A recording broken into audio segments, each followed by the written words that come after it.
بھائی محمود الحسن تاریخ کا مطالعہ ہمارا جو آج ہوتا ہے اس کو سمجھنے کے لیے بھی ضروری ہے. کس راستے سے کون سی غلطیاں، کون سے بہتر اقدامات سے ہم وہاں تک پہنچے ہیں جہاں آج کھڑے ہیں، جہاں ہماری آج اقتصادیات ہے، ہماری معیشت ہے، ہماری ثقافت ہے، ہمارا تمدن ہے، ہماری روزمرہ زندگی ہے، کون سی سہولتیں ہمیں میسر ہیں، کون سی نہیں ہیں، صحت کیا ہے، تعلیم کیا ہے. اور یہ گاڑی میں جو ریئر ویو مرر لگا ہوتا ہے یہ اس کا کام بھی کرتی ہے، اور یہ آپ کو سامنے کا راستہ متعین کرنے میں مدد بھی دیتی ہے. آپ نے فرمایا کہ پاکستان کی تاریخ، ہمارے ساتھ ایک المیہ ہوا ہے کہ جب 71 میں ایسٹ پاکستان ہم سے الگ ہوا ہے تو ہم نے ایک نیا ایکیڈیمک ڈسپلن کہہ لیجئے، مضمون کہہ لیجئے، پاکستان سٹڈیز، مطالعہ پاکستان کے نام سے متعارف کروایا. اگر میں غلطی نہیں کرتا تو علاوہ دیگر جو ہمارے اس وقت کے ماہرین تعلیم تھے، ڈاکٹر کنیز یوسف کا اس میں بڑا بنیادی کردار تھا. خیال تو یہ تھا کہ ایسٹ پاکستان الگ ہوا ہے، ایک نیا پاکستان، مغربی پاکستان اب وہ تو نہیں رہ گیا تھا. تو اس فیڈریشن کو، اس وفاق کو سمجھنے میں یہ مضمون جو ہے وہ مجموعی طور پہ مدد دے گا. آن دی گراؤنڈ یہ نہیں ہوا. انگریزی میں ہم ایک محاورہ بولتے ہیں نا، to double down. Double down کا مطلب یہ ہوتا ہے کہ اگر مجھ سے کوئی غلطی ہوئی ہے تو بجائے اس کے کہ میں اسے تسلیم کروں اور اس غلطی سے بچنے کی کوشش کروں، میں اس پہ اصرار شروع کر دوں، اس کو مزید بڑھا دوں. ہم نے مطالعہ پاکستان میں تاریخ کو تو مسخ کر دیا، اپنی مرضی کی تاریخ گھڑ لی، جسے ہم کہنا چاہیں نا کہ مؤثر بماضی تشریح شخصیات کی بھی، واقعات کی بھی. ایک جو ہم نے اور اس کے ساتھ ظلم کیا وہ یہ کہ ہم نے اس میں سے جیوگرافی ختم کر دی. تو آپ دیکھیں مطالعہ پاکستان میں ایک آدھ باب جغرافیہ کا ہے، لیکن جغرافیہ بطور ایک لازمی مضمون کے اس کا بڑا کردار ہے. جغرافیہ ہمیں حجم بھی بتاتا ہے. اگر ایک ملک کا رقبہ 1,00,000 مربع کلومیٹر ہے اور دوسرے کا 90 لاکھ مربع کلومیٹر ہے تو فرق تو پڑے گا نا. سری لنکا کے سائز میں اور انڈیا کے سائز میں تو فرق ہے نا، اہم ہے. ڈسٹنس کتنا ہے. اور جغرافی ہمیں بتاتی ہے کہ وہاں کی ٹپوگرافی کیا ہے، زمین کی صورتحال کیا ہے، وہاں کاشتکاری ہو سکتی ہے، نہیں ہو سکتی، بارانی ہے، بارشیں ہوتی ہیں. اگر سری لنکا میں چائے زیادہ اگائی جاتی ہے تو اس کی وجہ جو ہے وہ وہاں بارش کی خاص سطح ہے اور پانی ٹھہرنا نہیں چاہیے. اسی مقدار میں بارش اگر میدانی علاقے میں ہو رہی ہو تو وہاں چائے نہیں آپ اگا پائیں گے. اگر استوائی خطوں میں یعنی ملیشیا، انڈونیشیا میں ربر اور بانس اگتا ہے تو اس کی وہ موسمی حالات ہیں. جغرافیہ بہت اہم ہے. جغرافیائی حقائق کو جانے بغیر ہم صحیح فیصلے نہیں کر سکتے. ایک لفظ، ایک اصطلاح میں اگر میں آپ سے عرض کروں بھائی محمود الحسن، تو اس کو کہتے ہیں کہ جغرافیہ ہمیں شعور تناسب دیتا ہے. وہ ہمیں حجم بتاتا ہے، وہ ہمیں لوکیشن بتاتا ہے، وہ ہمیں کیفیت بتاتا ہے، وہ ہمیں ڈسٹنس سے آگاہ کرتا ہے. پھر ہم فیصلہ کر سکتے ہیں. مثال کے طور پہ آپ نے غور فرمایا ہوگا کہ جب بھی ہمارے ہاں سیلاب آتا ہے تو جو میرے جیسے گئے گزرے صحافی ہیں وہ خبر دینا شروع کر دیتے ہیں کہ جی وہ جو بھی اس وقت کی حکومت ہے کہ جی انہوں نے وہ اپنی زمینیں بچا لی ہیں اور نہر یا دریا، نہر تو نہیں ہوتی سیلاب میں، تو نہریں ویسے بند ہو جاتی ہیں، دریا کا وہ والا کنارہ یا بند کا وہ والا کنارہ توڑ دیا ہے جو مخالفوں کی زمین کی طرف جاتا ہے. ارے بھائی یہ عملی طور پہ ممکن نہیں ہے. جو بھی دریائی گزرگاہ، آبی گزرگاہ ہوتی ہے اس کا ایک کنارہ اونچا ہوتا ہے اور ایک نیچا. تو جو اونچے والا کنارہ ہے اس کو توڑا جاتا ہے تاکہ جب پانی کا واپسی ہو تو وہ دوبارہ سے اس گزرگاہ میں آ جائے. اگر آپ نیچے والی زمین والا کنارہ توڑ دیتے ہیں تو اس میں تو پانی کھڑا ہو جائے گا، واپس نہیں آ سکے گا. اتنی معمولی بات ہے، لیکن چونکہ وہ ہم نے جو ذہن ہیں ان کو حقائق سے بیگانہ کر دیا. ایک چیز میں آپ سے تاریخ کے بارے میں اور عرض کرنا چاہوں گا، وہ ہے تقویم، کرونالوجی. 2 دن کا اگر آپ فرق ڈال دیں نا، اونچ نیچ کر دیں نا 2 دن کی، ایک واقعہ 2 دن پہلے ہوا آپ نے 2 دن بعد بیان کر دیا، یا 2 دن بعد ہوا آپ نے 2 دن پہلے بیان کر دیا، تو تاریخ کی تفہیم میں فرق آ جاتا ہے. 3 مثالیں آپ سے عرض کرتا ہوں. راولپنڈی سازش کیس 8 مارچ کو اس کا حکومت اعلان کرتی ہے اور اس میں علاوہ دیگر ملزموں کے فیض احمد فیض کا نام بھی آتا ہے. اس میں جو ہے وہ بائیں بازو کے کارکنوں کی پکڑ دھکڑ شروع ہوتی ہے. پھر بھی 10 مارچ کو پنجاب میں پہلے صوبائی انتخابات ہونا تھے. تو جس سیاسی جماعت کے کارکنوں کو پولیس ڈھونڈتی پھر رہی ہو وہ پولنگ ایجنٹ بنیں گے، وہ نظر رکھیں گے کہ انتخاب کیسے ہو رہا ہے. یہ وہ والا انتخاب ہے جس میں وہ مرزا ابراہیم اور احمد سعید کنوانی والا، جس میں پہلی دفعہ جرلو استعمال ہوا. تو 8 مارچ اور 10 مارچ میں بہت گہرا رشتہ ہے. 1 2 آپ جانتے ہیں کہ ہماری تاریخ میں جو 6 نکات ہیں مجیب الرحمان صاحب نے پیش کیے تھے نا، اپوزیشن کے اجلاس میں پیش کیے تھے نا، تو وہ فروری کا پہلا ہفتہ تھا. جنوری کی 10 تاریخ کو معاہدہ تاشکند ہوا تھا.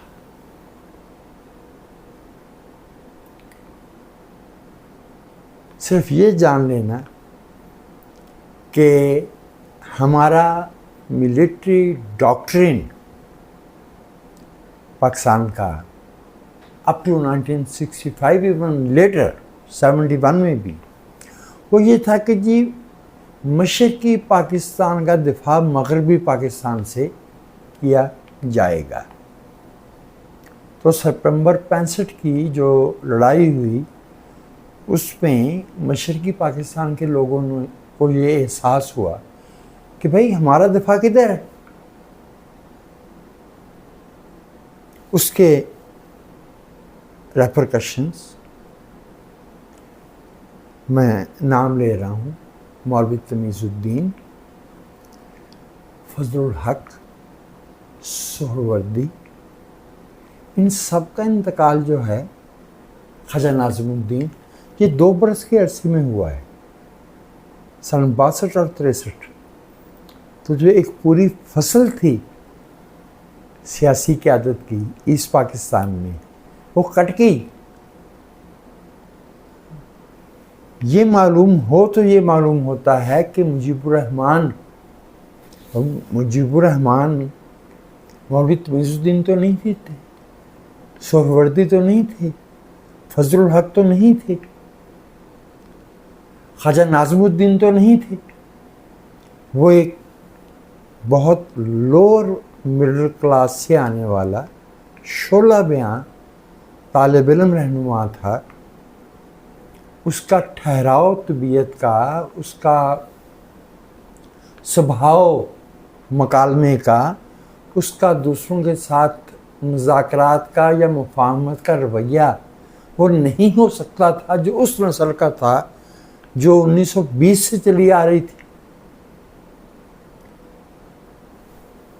6 نکات فروری کے پہلا ہفتہ. ایک میں آپ سے اور عرض کروں، کسی دن یہ جو 7 اکتوبر 58 کو مارشل لاء لگا ہے، اس سے ایگزیکٹ پیچھے کے 10 دن ذرا دیکھیے، مل جائیں گے بڑے آرام سے. میں آپ کو واقعات گنوا دیتا ہوں. تیاری کی جا رہی تھی کہ لوگوں کو یہ لوگ اتنے اکتا جائیں، جیسے وہ موضوع سے ہٹنا نہیں چاہ رہا، جیسے حال ہی میں ہوا ہے سیاست کی بے توقیری کا ایک عمل. ہر سیاستدان چور ہے، ڈاکو ہے، لٹیرا ہے، بدعنوان ہے.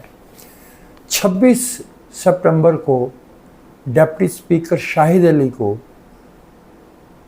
ایسٹ پاکستان کی اسمبلی کے فلور پہ قتل کیا گیا. 26 سپٹمبر. اس کے 4 دن بعد جو واقعات ہو رہے ہیں، خان آف کلات بغاوت کر دیتا ہے. اوکے. اس کے بالکل ساتھ انہی دنوں میں قیوم خان وہ 32 میل لمبا جلوس نکالتے ہیں، اور انتخابات فروری میں ہونا ہے. اور اسکندر مرزا انتخابات نہیں چاہتا. وہ چاہتا یہ ہے کہ عوام اس قدر اکتا جائیں اور ان کی نظروں میں سیاسی قیادت اس قدر گر جائے. خان آف کلات کی بغاوت، شاہد علی کا مرڈر، قیوم خان کا 32 میل لمبا جلوس، اور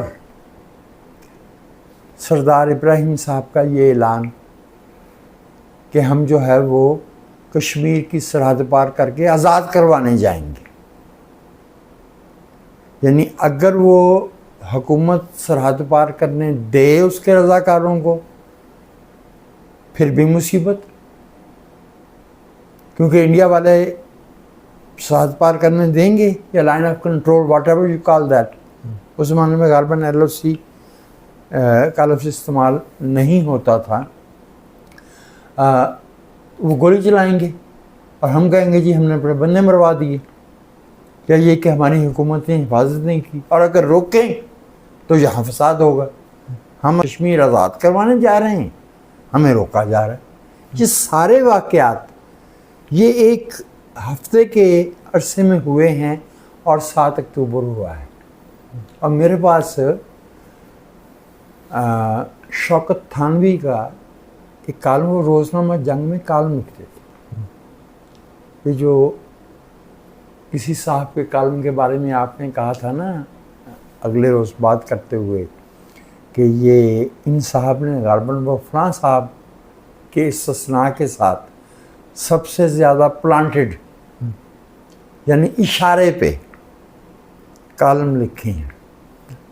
تو وہ شوکت تھانوی کا کالم اگر میں آپ کو دکھاؤں، آپ میرے پاس موجود ہے، تو آپ حیران ہوں کہ اچھا خوشامد کی روایت اتنی دور جاتی.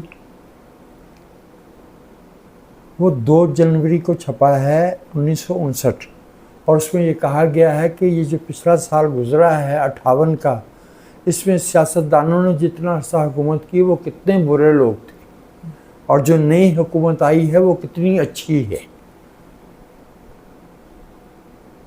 اور اگر یہی دیکھنا ہو نا کہ اشارے پہ ہم کیا کیا کرتے رہے ہیں، تو غلام محمد نے جب خواجہ ناظم الدین کو ڈسمس کیا ہے تو اس سے چند روز قبل اپریل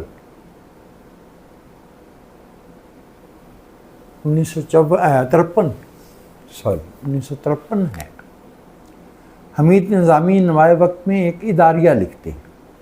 پتہ ہے حمید نظامی، زید سلیری اور الطاف حسین ڈان والے،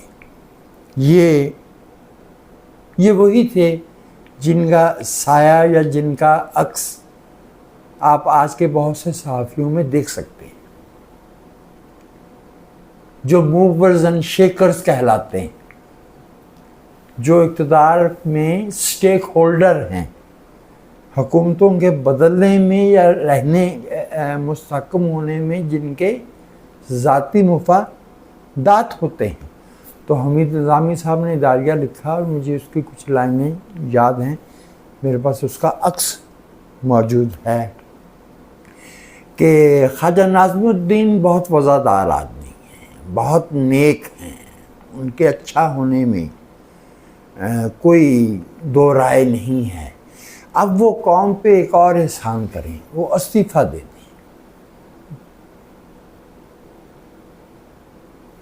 غلام محمد اس کے چند دن بعد خواجہ ناظم الدین کو ڈسمس کر دیتے، اور محمد علی بوگرا کی آمد، جو میری اور آپ کی عمر کے لوگ ہیں وہ تو یاد کرتے ہیں کہ بھائی معین قریشی صاحب کہاں سے آئے تھے، یہ شوکت عزیز کون تھا. ایک صاحب اس ملک میں بلخ شیر مزاری نگران وزیر اعظم رہے ہیں، وہ کون سی سیاست کرتے تھے، ان کی کتنی فالوئنگ تھی، وہ کس بنیاد پہ اس ملک کے وزیر اعظم بنے تھے، یہ غلام مصطفیٰ جتوئی کو کس نے چنا تھا، یہ ظفر اللہ جمالی مرحوم کا جو کبوتر ہے یہ ٹوپی سے کس نے نکالا تھا. یہ سب باتیں تاریخ کا حصہ ہیں، انہیں پڑھے بغیر. اور اس میں 2 باتیں ہو جاتی ہیں نا، ایک تو وہ لوگ جن کی تاریخ اسپیشلائزیشن ہے، جن کی تخصیص ہے، جن کا کام ہے تحقیق کرنا، ڈاٹس ملانا، علت و معلول، کاز اینڈ ایفیکٹ کا رشتہ دریافت کرنا اور بتانا کہ اس وجہ سے یہ ہوا، فلاں اقدام کے یہ محرکات تھے، فلاں واقعہ اس وجہ سے پیش آیا. میں جان بوجھ کے اتنی پرانی ہسٹری اس لیے بیان کر رہا ہوں کہ اگر میں نے بہت ریسنٹ ہسٹری بیان کرنا شروع کی تو اس میں ہو سکتا ہے کہ آپ کے جو دیکھنے والے ہیں، جو سننے والے ہیں، انہیں ان کے وہ ہوتی ہیں نا، ایک سیاسی عصبیت بھی تو ہوتی ہے نا، اپنی اپنی سیاسی جماعت سے، اپنے اپنے رہنما سے. تو میں اس سے ذرا بچنا چاہ رہا ہوں، ورنہ میں آپ سے عرض کیے دیتا کہ پچھلے 30-35 برس میں کون کون سی حکومتوں کے ہٹائے جانے سے پہلے ایگزیکٹلی اسی طرح کے واقعات ہوئے ہیں جو ایوب والے میں نے بیان کیے، کہیں ہڑتال کروائی جا رہی ہے، کہیں دھرنا دلوایا جا رہا ہے، کہیں بم دھماکے ہو رہے ہیں، باقاعدہ قتل و غارت ہوا ہے، کبھی حیدرآباد میں ہو رہا ہے، کبھی کراچی میں ہو رہا ہے، کبھی بوری بازار میں بم پھٹ رہا ہے، کبھی کوئٹہ میں وہ حادثہ ہو رہا ہے. یہ سب پارٹ آف ہسٹری. ایک تو وہ لوگ ہیں جن کا یہ شعبہ ہے. لیکن اس سے زیادہ اہم بات میری نظر میں یہ ہے بھائی محمود الحسن کہ جو ایک عام تعلیم یافتہ شہری ہے، بھلے اس کا تعلق میڈیسن سے ہو، ڈاکٹر ہو، انجینئر ہو، انگریزی ادب پڑھاتا ہو، اردو ادب پڑھاتا ہو، اگر وہ تاریخ سے، خاص طور پہ اپنے ملک کی تاریخ سے بے خبر ہوگا تو وہ بطور ایک تعلیم یافتہ شہری کے اپنا کام، جو بھی اس کا کام ہے، اس صحیح طور پہ صحیح معنوں میں نہیں کر پائے گا. میں نے ابھی مثال پیش کی، بھلے وہ ڈاکٹر ہو، اگر اس کو یہ اس کے بیک آف دی ہیڈ میں یہ بات موجود نہ ہو کہ 1960 میں ہماری لائف ایکسپیکٹنسی کیا تھی، آج کتنی ہے، گلوبل، جب بچہ پیدا ہوتا ہے تو اس کی ایک اوسط عمر کی توقع ہوتی، متوقع عمر کا ہو جاتا ہے نا لائف ایکسپیکٹنسی، تو آج کتنی ہے اور ہماری کہاں ہے. اگر اسے یہ معلوم نہ ہو کہ دنیا میں معیار یہ ہے کہ 1000 شہریوں پہ ایک کوالیفائڈ ڈاکٹر چاہیے، 1000 شہریوں پہ ایک کوالیفائڈ ڈاکٹر چاہیے، یہ عالمی پیمانہ ہے، یہ معیار ہے علاج معالجے کی سہولتوں کے میسر ہونے کا. ہمارے ملک میں 8000 شہریوں پہ ایک ڈاکٹر ہے، 8000 شہریوں پہ 1000 کی بجائے. 1000 شہریوں کے لیے 5 بیڈ چاہیے. ہسپتال میں انہیں کوئی فوری یا طویل مدتی کو مرض لاحق ہو گیا ہے تو ہسپتال میں انہیں بستر چاہیے نا. یہ تو بہت آسان ہے کہ آپ یا میں کسی سانحے کے نتیجے میں اگر کسی بڑے منصب پہ پہنچ جائیں اور ہم ہسپتال کا دورہ کرنے جائیں اور وہاں کے معزز ترین اور اہل ترین ڈاکٹر سے ہم یہ کہہ رہے ہوں کہ اس بیڈ پہ 2 پیشنٹ کیوں ہیں، اس سے پہلے اسے یہ معلوم ہونا چاہیے کہ ہمارے ملک میں 1000 شہریوں کے لیے آدھا بیڈ ہے، جہاں 1000 کے لیے 5 بیڈ چاہیے، ہمارے ہاں 2000 شہریوں کے لیے 1 بیڈ ہے. یہ صرف میں میڈیکل کی بات کر رہا تھا. تو تاریخ ظاہر ہے کہ اس کے کچھ سے درسگاہ میں پڑھائے جاتے ہیں، اور یہ ممکن نہیں ہوتا کہ تاریخ اپنی تفصیل کے ساتھ درسگاہوں میں، سوائے جہاں شعبہ ہی تاریخ کا ہو، وہ پڑھائی جائے. ہمارے ملک میں اچھا کام بھی ہوا ہے، گمراہ کن چیزیں بھی لکھی گئی ہیں، جان بوجھ کے لوگوں کو غلط تاریخ بھی پڑھائی گئی ہے، اور اچھی لکھی ہوئی تاریخ پہ پردے بھی ڈالے گئے ہیں. ہم پاکستان میں رہتے ہیں تو پاکستان کا شہری ہونے کے ناطے پاکستان کی سلامتی، استحکام اور ترقی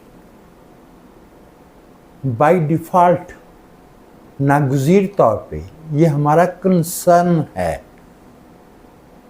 اگر ہم اس ملک کے شہری ہیں۔ بری کتابوں کی میں نے ابھی ذکر کیا، تو ابھی آپ کو یاد ہوگا کہ ایک کتاب ہے بڑی معروف، میر نور احمد، وہ سرکاری انفارمیشن برانچ کے افسر بھی ہوتے تھے، اور پھر صحافت میں بھی کچھ اخبارات کے، اگر میں غلطی نہیں کرتا تو غالباً آفاق، احسان وغیرہ کے مدیر بھی رہے۔ ان کی ایک کتاب ہے ماشاء اللہ سے ماشاء اللہ تک،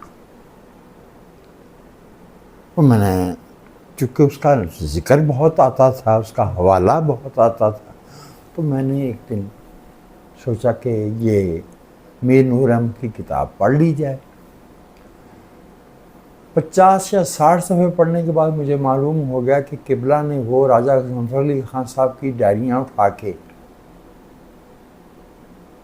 اسے کتاب کا روپ دے دیا ہے، اس میں ترتیب نہیں ہے،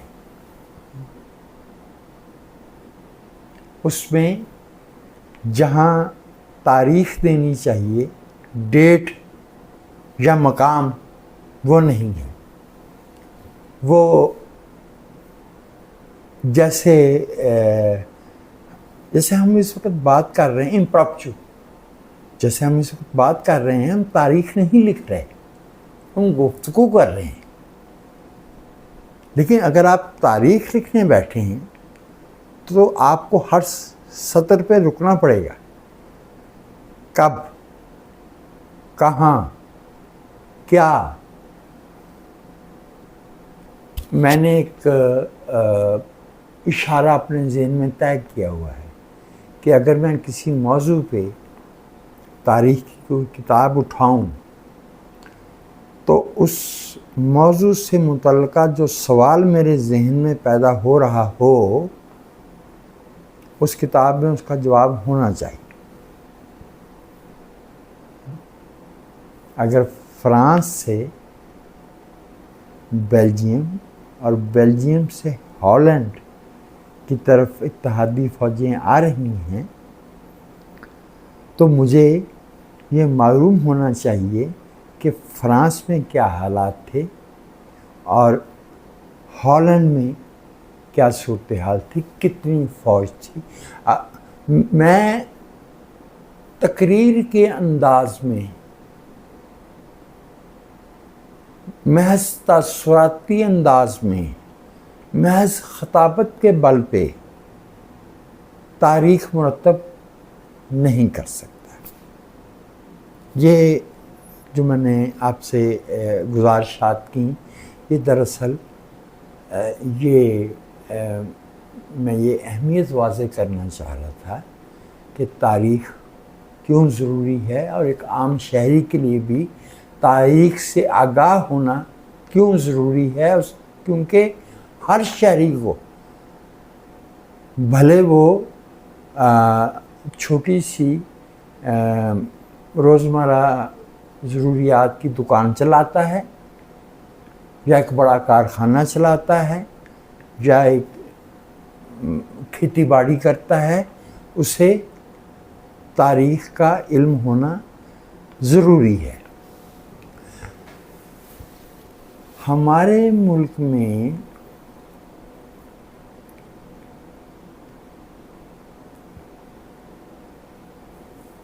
بہت اچھی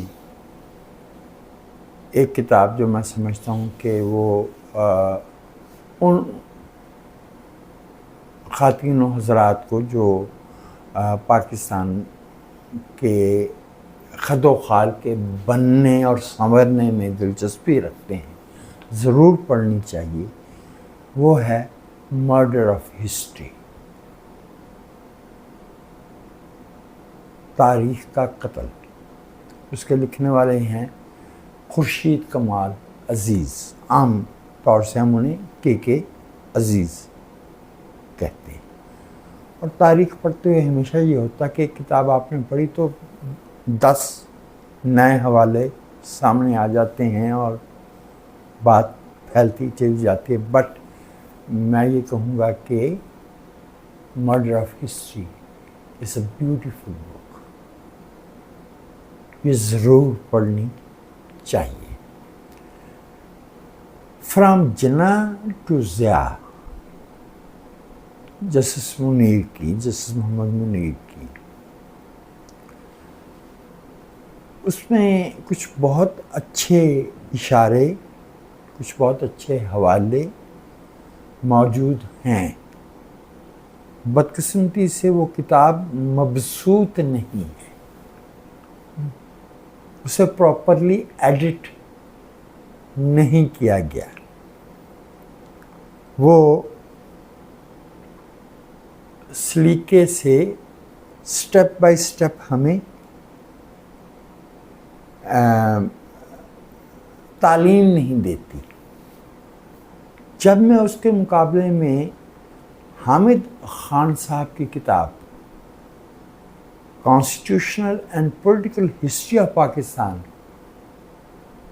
دیکھتا ہوں، کسی کو، حامد خان صاحب حیات ہیں، ہمارے درمیان موجود ہیں، میں سمجھتا ہوں کہ وہ کتاب بہت محنت سے، بہت عرق ریزی سے اور جدید تاریخ جس طرح سے لکھی جانی چاہیے اس طرح سے لکھی گئی ہے. اور دیٹس اے گڈ بک. حسین حقانی صاحب کی کم از کم 2 کتابیں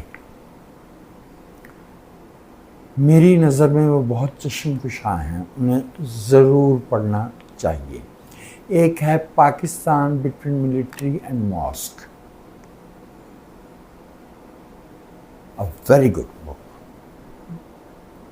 a very good book. کیونکہ ہمارا تاریخی طور پہ امریکہ کے ساتھ ایک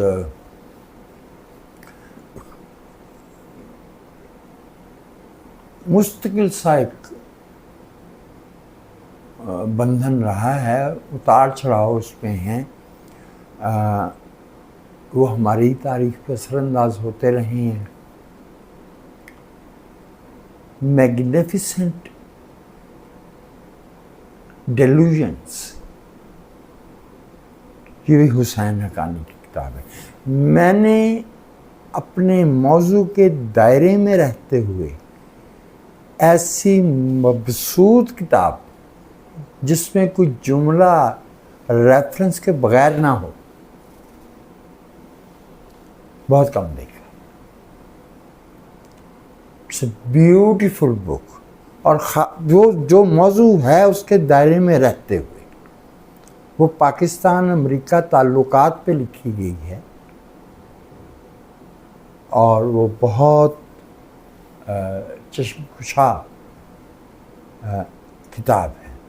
یہ جو ہمارے ڈاکٹر مبارک علی صاحب ہیں، انہوں نے، ان کا اصل کام جو ہے وہ ہسٹوریوگرافی کا ہے. تاریخ نویسی کے موضوع پہ انہوں نے اس ملک کو بہت سرو کیا ہے، بہت خدمت کی ہے. لیکن اگر ہم یہ چاہیں کہ ہم اپنے ملک کی تاریخ کو بالاستیعاب سٹیپ بائی سٹیپ سمجھ سکیں تو اس میں ڈاکٹر صاحب کی کتابیں ہماری زیادہ مدد نہیں کرتی اور ان کے زیادہ حوالے بھی مغربی ہیں. اسی طرح سے 12 جلدوں میں جو زاہد چودھری صاحب نے پاکستان کی تاریخ مرتب کی ہے، چونکہ وہ تھے ایک بہت معروف اخبار کے چیف رپورٹر، تو آپ کو پتہ کہ ان کے پاس فائل ہوتی ہے، اس سے انہوں نے مدد لی ہے. تو جو حوالے آئے ہیں وہ تو بڑے مستند ہیں. ایک جو بہت بڑا کام زاہد چودھری صاحب کے 12 جلدوں میں پاکستان کی تاریخ پہ ہو گیا، وہ یہ کہ جو پاکستان کے تب مسائل تھے اور جو آج ہیں، انہوں نے کم و بیش اس میں سے ہر مسئلے کی جو بنیاد ہے وہ بیان کر دی ہے۔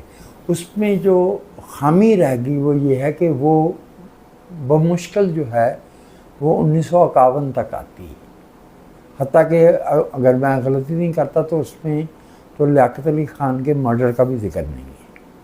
اس کا مطلب یہ کہ وہ جتنا ان کے پاس ریکارڈ موجود تھا وہ انہوں نے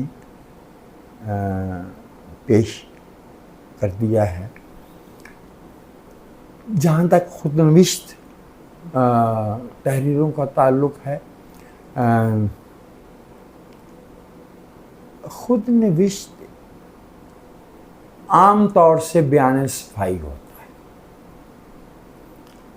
جو اپنی کہانی بیان کر رہا ہوتا ہے وہ خود کو ہر غلطی سے پاک اور الزام کسی اور کی دہلیز پہ رکھ رہا ہوتا ہے۔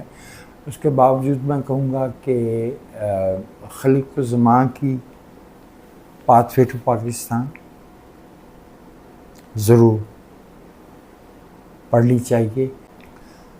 بھٹو صاحب کی پڑھنے والی کتاب ہے اف آئی ایم اسیسینیٹڈ، اگر مجھے قتل کیا گیا، وہ بہت آنکھیں کھول دینے والی کتاب ہے، چونکہ بھٹو صاحب خود بہت صاحب مطالعہ شخص تھے۔ اف آئی ایم اسیسینیٹڈ بہت اچھی تاریخ کی کتابوں میں سے پاکستان میں شمار کی جائے گی۔ خود نوشت بھی وہ نہیں، نچوڑ ہے۔ آئی وڈ سے کہ یہ جو مولانا ابوالکلام آزاد کی انڈیا ونس فریڈم ہے، یہ ہمیں تعصب کی پٹی کو ہٹا کے ضرور پڑھنی چاہیے۔ ذاتی طور پہ تو بہت سے جو ہندوستان کے لکھنے والے ہیں انہیں پڑھتا ہوں، اور ان میں سے بہت سوں کا مداح بھی ہوں، لیکن وہ چونکہ ہم اپنے ملک کے حوالے سے بات کر رہے ہیں۔ اسٹینلے والپورٹ نہیں، میں نہیں ریکمینڈ کرتا، میں نہیں سمجھتا کہ اس میں وہ ہمیں ہماری تاریخ کے سمجھنے میں کوئی بہت بڑی مدد دے سکتے ہیں لوگ۔ وہ انہوں نے بایوگرافیز لکھی ہیں، وہ جناح کی بھی لکھی ہے، نہرو کی بھی لکھی ہے، بھٹو کی بھی لکھی ہے، گاندھی جی کی بھی لکھی ہے۔ ایک کتاب یا ایک شخص جس کے بارے میں چاہوں گا کہ پاکستان کے نوجوان کچھ دیر کے لیے اپنے تعصب کو ایک طرف رکھ کے اس لحاظ سے دیکھیں کہ ملک بنتے کیسے ہیں اور بگڑتے کیسے، وہ ہے، کوئی ایک اٹھا لیں، نرسمہا راؤ کے بارے میں جو کتابیں لکھی ہیں، ہاف لائن یا to the brink and back, east Pakistan پہ کا جو ہمارا معاملات ہوئے، ہمارا ملک جو ہے وہ دو ٹکڑے ہوا، اس میں اگر کوئی بالکل پاکستانی اپرووڈ لیکن اس کے باوجود سمجھنے میں بہت مدد دینے والی کتاب ہے صدیق صالح کی وٹنس ٹو سرنڈر، میں نے ڈھاکہ ڈوبتے دیکھا۔ میں اب بھی اس کتاب کو پڑھتا ہوں تو میں سوچتا ہوں کہ مجھے حیرت ہوتی ہے کہ وہ چھپ گئی۔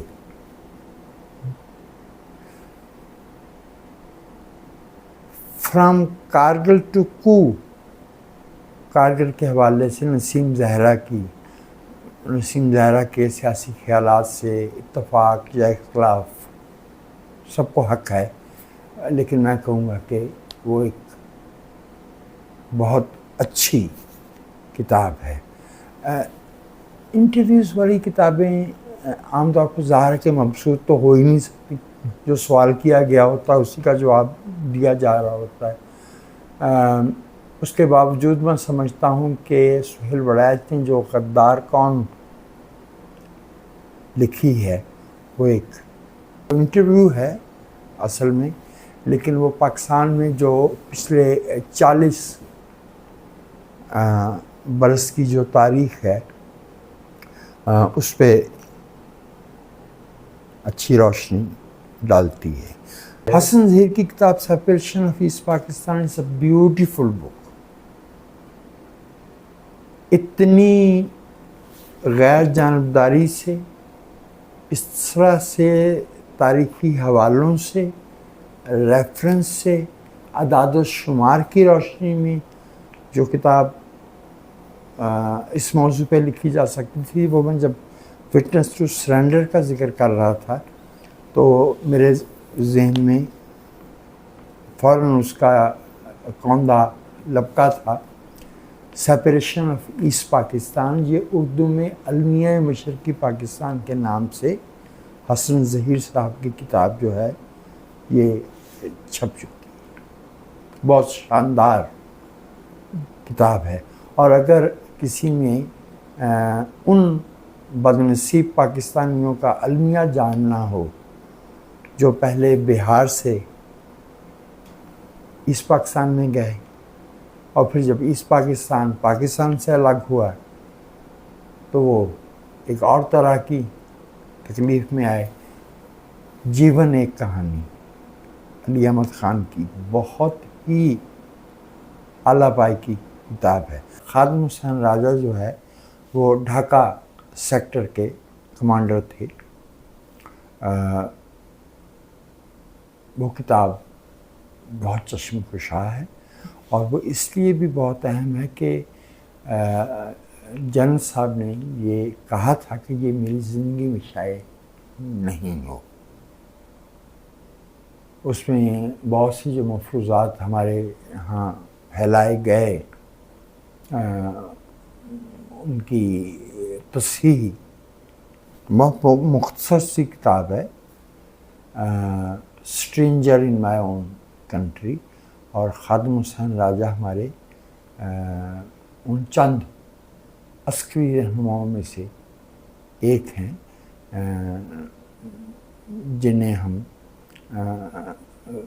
جن سے ہم وزڈم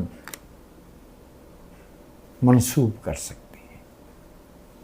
کچھ ان سے، کچھ صاحبزادہ یعقوب علی خان صاحب سے، کچھ ہمارے chairman joint chief of staff تھے محمد شریف، جنرل محمد شریف، کچھ ان سے۔ اور اگر کسی نے ہمارے میڈیا کے اتار چڑھاؤ پہ صحیح معنوں میں سمجھنا ہو کہ کیا کچھ صحافت کے ساتھ ہوا ہے، اور اگر ہماری صحافت اتنی گر گئی ہے جتنی ہم دیکھ رہے ہیں تو یہاں تک کیسے آئی ہے، تو میں عرض کروں گا کہ ضمیر نیازی کی صحافت پابند سلاسل، پریسنگ چین سے لے کے ویب آف سینسرشپ تک، ان کی 3-4 جو کتابیں ہیں کہ مظہر علی خان صاحب ابتدا ہی سے پاکستان ٹائمز میں اپریل 47 سے وابستہ ہو گئے تھے، پھر جب فیض صاحب قید ہو گئے تو پھر وہ چیف ایڈیٹر ہو گئے پاکستان ٹائمز کے۔ ان کے ادارے بہت ہی نفیس تاریخ بیان کرتے ہیں، سم واٹ اس میں وہ جو ایک اداراتی وہ ہوتا ہے نا خشک تزیہ، اور پھر چونکہ ان کا جھکاؤ ظاہر ہے بائیں بازو کی طرف تھا، تو میں ڈھونڈ رہا تھا اس میں کہ اب ظاہر ہے 1953 میں وہ اداریہ تو لکھ رہے تھے 56 میں مظہر علی خان صاحب اداریہ تو لکھ رہے تھے. تو ایسٹ جرمنی کی اپرائزنگ جو ہے اس کا کوئی ذکر نہیں ہے. ہنگری کا کوئی ذکر نہیں ہے. بھئی 58 کی جو گریٹ لیپ ہے جس کے نتیجے میں معلوم انسانی تاریخ کے سب سے بڑے قحط نے جنم لیا، تو اس کا تو خان صاحب ذکر نہیں کرتے. جہاں تک پاکستان کی غیر جانبدار پالیسی کا تعلق ہے، پاکستان میں اقلیتوں کے حقوق کا تعلق ہے، پاکستان میں جمہوریت کے خواب کا تعلق ہے، پاکستان میں میڈیا کی آزادی کا تعلق ہے، میں سمجھتا ہوں کہ یہ دونوں کتابیں ہیں مظہر علی خان صاحب کی فرسٹ 12 ایئرس اور پھر بیرن ایئرس بہت اعلیٰ پائی کی کتابیں ہیں، انہیں پڑھنا چاہیے.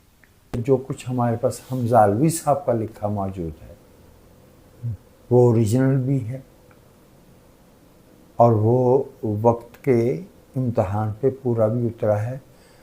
بطور ایک تاریخ دان کے اور ایک ملک کی تاریخ کو سمجھنے میں، ہمارے ملک کی تاریخ کو، حمزہ علوی کا جو مقام ہے وہ عائشہ جلال سے بہت بلند ہے. ان کو کل ملا کے ان کا جو فہم تاریخ ہے حمزہ علوی کا، وہ 3 یا 4 نکات میں بیان کیا جا سکتا ہے، اور وہ 3 اور 4 نکات جو ہے وہ تاریخ کے امتحان پہ پورے اترے. فار ایگزامپل ان کا یہ کہنا کہ یہ ایک اوور ڈیولپ اسٹیٹ ہے، اس میں عوام جو ہے وہ تمدنی اور سیاسی طور پہ اس مقام پہ نہیں ہے، لہٰذا اس پہ ریاست کے ادارے قبضہ کر لیں گے. پھر ان کا وہ سیلڈ کلاس والا تھیسس، تو ہم نے دیکھا کہ وہ ہوا. تو اس طرح سے ایک بات میں آپ سے یہ بھی عرض کروں کہ حسین حقانی تو باوجود اس ملک سے باہر ہیں،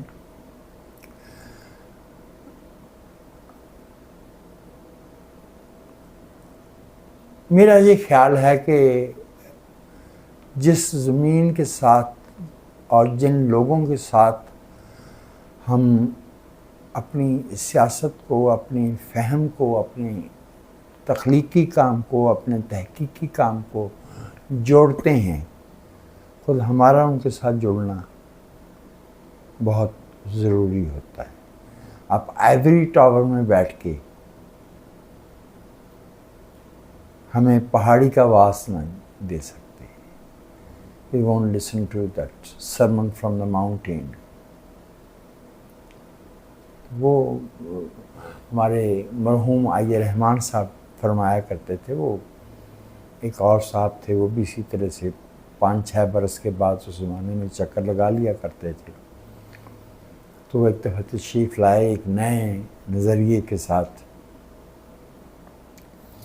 تو رحمان صاحب بات کرنے کے لیے آئے تو کہنے لگے کہ دیکھیے صاحب، اگر ہمارے دکھوں پہ بات کرنا ہے تو آ کے ہمارے دکھ بانٹیے ہمارے ساتھ.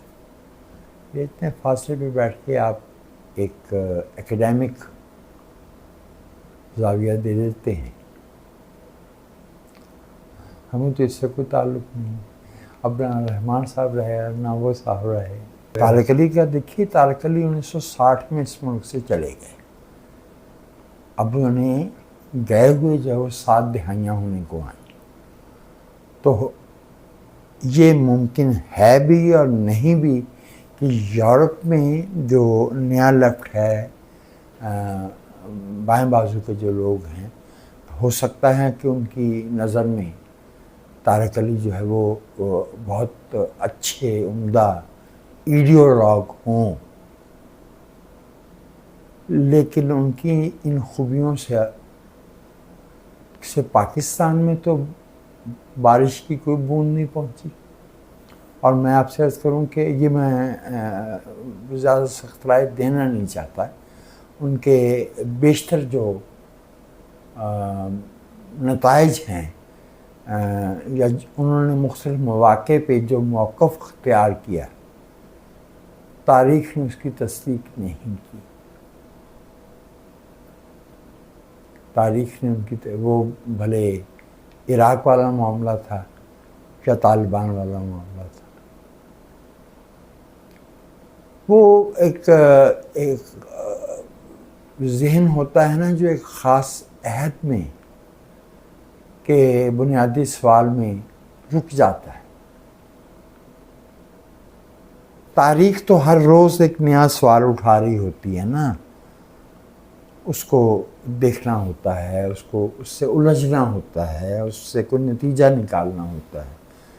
تو آج کے پاکستان میں بیٹھ کے اگر میں 60s کی دہائی کے لیٹن امریکہ کے ہی کو پیمانہ بنائے رکھوں گا تو میں 21ویں صدی کے فرسٹ کوارٹر کے اینڈ کے جو تقاضے ہیں وہ پورے نہیں کر سکوں گا. Empires have been emerging and drowning as well. میرے اور آپ کے پیرنٹس کی زندگیوں میں برطانیہ ایک امپائر سے ایک عام ملک کے درجے پہ آیا، ایک بڑی انڈسٹریل قوت سے سپر پاور بنا امریکہ، ایک زرعی پسماندہ ملک سے سیکنڈ وار کے بعد سوویت یونین ایک سپر پاور کے طور پہ اٹھا. تو یہ جو سلطنتوں کا اور عالمی طاقتوں کا آنا اور جانا ہے، یہ ہمیں کوئی مستقل نظریہ تاریخ فراہم نہیں کرتا. میں متکلم کے سیغے کو پسند نہیں کرتا، اس لیے میں ذرا احتیاط سے بات کر رہا ہوں. کچھ دوست یہ سمجھتے ہیں کہ امریکہ کو گالی دینے سے ہماری عاقبت سنور جائے گی. وہ آج ہے کل نہیں ہوگا. جو غلط کرے اس کی مخالفت کرو جہاں اس کا نقطہ نظر ٹھیک ہو. اب یہ تو نہیں ہو سکتا کہ مجھے ٹرمپ سے اختلاف ہو اور میں نارتھ کوریا کی حمایت شروع کر دوں. یہ تو نہیں ہوگا. یہ تو نہیں ہو سکتا کہ مجھے ایک سیاستدان سے اختلاف ہو اور میں ملٹری ڈکٹیٹرشپ کی حمایت شروع کر دوں. تو میرا جو عدسہ ہے تاریخ کا وہ اتنا محدود اور بے لچک نہیں ہونا چاہیے. یہ سب میں نے طارق علی صاحب کے جو آپ نے فرمایا تھا اسی تناظر میں عرض کیا ہے. جو مجھے بہت زیادہ پسند ہے وہ ہے جرنی ٹو ڈسلیوژنمنٹ بائی شیر باز مزاری. وہ سمجھ آتی ہے کہ تاریخ کے ایک بڑے دھارے کو سامنے رکھتے ہوئے نتائج اخذ کیے ہیں اور شیر باز مزاری کے قد میں اس کتاب نے اضافہ کیا. پاکستان کے سیاستدانوں میں جو لوگ اپنے مطالعے کی وسعت اور مطالعے کے شوق کے لیے جانے جاتے تھے تو ان میں غوث بخش بزنجو، شیرباز مزاری، اکبر بگٹی، ممتاز دولتانہ، ذوالفقار علی بھٹو اور محترمہ بے نظیر بھٹو. یہ محترمہ کی جو کتاب ہے کانفلکٹ اینڈ ریکنسیلیشن ڈیموکریسی، تو وہ ذات خود اچھا یہ وہ کتاب ہے جو محترمہ نے خود لکھی. بہت سی کتابیں ان کے نام پہ سامنے آئی ہیں. معلوم ہو جاتا ہے کہ یہ کام ان کا ہے ہی نہیں. یہ کتاب جو ہے کانفلکٹ اینڈ ریکنسیلیشن یہ انہوں نے تب لکھی جب وہ دبئی میں تھی. تب ان کے پاس ممکنہ طور پہ اتنا وقت تھا کہ وہ ان کا تو پیشن تھا، بھٹو صاحب کا، اکبر بگٹی کا، غوث بخش بزنجو کا، شیرباز مزاری کا، یہ لوگ ممتاز دولتانہ، وہ ممتاز دولتانہ کا وہی یونانی المیہ ہے جو شیکسپیئر کے ہاں